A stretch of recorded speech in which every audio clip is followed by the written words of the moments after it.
오늘 할 이야기는 민주당의 이중성 조의대 청문회입니다. 조의대 청문회에 대해서 전에 이야기를 했습니다. 그런데도 또 이야기를 하는 것은 민주당은 포기를 몰라서입니다. 이번에는 조의대가 청문회를 거부한다면 동행명령을 내려서라도 끌고 오겠다고 합니다. 대법원장의 신분이 아닌 일반인 신분으로 진행하겠다는 겁니다. 국회 법상으로 그렇게 가능하기는 합니다. 그런데 그렇게 행동을 한다는 것은 상식적으로 이해가 되지 않습니다. 민주당이 주장하는 것은 파기환송의 취지를 빠르게 해서 문제라고 했습니다. 그러면 1심을 2년 동안 지연시킨 1심 재판관들은 왜 청문회를 하지 않습니까? 공직선거법의 633원칙을 지키지 않았기 때문에 청문회를 부르겠다고 주장하고 있습니다. 그런데 633원칙은 권고사항이고 무조건 하라는 게 아닙니다.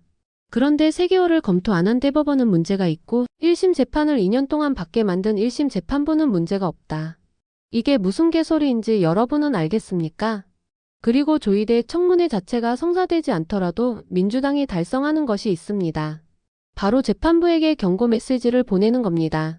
자기들 말을 듣지 않으면 판사라도 언제든지 청문회를 부를 수 있다는 압박을 주는 겁니다.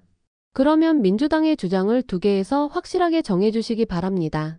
파기환송의 절차가 문제였다는 건지 대통령 자격 박탈 시도가 문제였다는 건지 알려주셨으면 좋겠습니다. 전자라면 1심 재판부의 판사들도 청문회를 불러야 민주당의 솔직함을 증명할 수 있습니다. 그리고 후자라면 중도층들이 어떻게 판단할지는 불보듯 뻔한 것 아닌가요?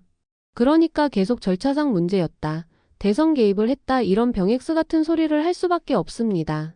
제발 입장을 하나만 해주시기 바랍니다.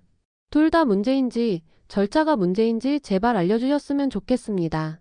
청문회가 밝혀지면 알겠지만 절차상 문제는 없습니다. 633도 전현희가 주장했던 것처럼 권고사항입니다. 그런데 1심은 문제가 안 되고 대법원이 문제가 된다. 그들이 주장하는 것은 왜 대선을 할 때 그런 판결을 내렸냐는 겁니다. 아니 판사가 죄인에 대해서 판결을 내릴 때 그런 것도 신경을 써야 됩니까? 그리고 그들이 주장하는 것을 보면 조의대 혼자서 그런 결정을 내린 줄 알겠습니다. 반반도 아닌 10대 1로 유죄 취지의 판결을 내렸습니다. 그리고 조의대는 대법원으로 사건이 넘어오면 빠르게 해야 한다는 의지를 표명했습니다. 도대체 뭐가 잘못입니까? 선거를 앞두고 판결을 내린 대법원이 잘못되었습니까? 그런 후보를 결정한 민주당이 잘못한 겁니까?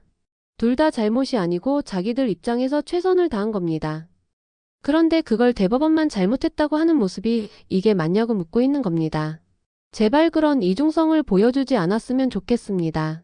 이상 자유로운 이야기였습니다.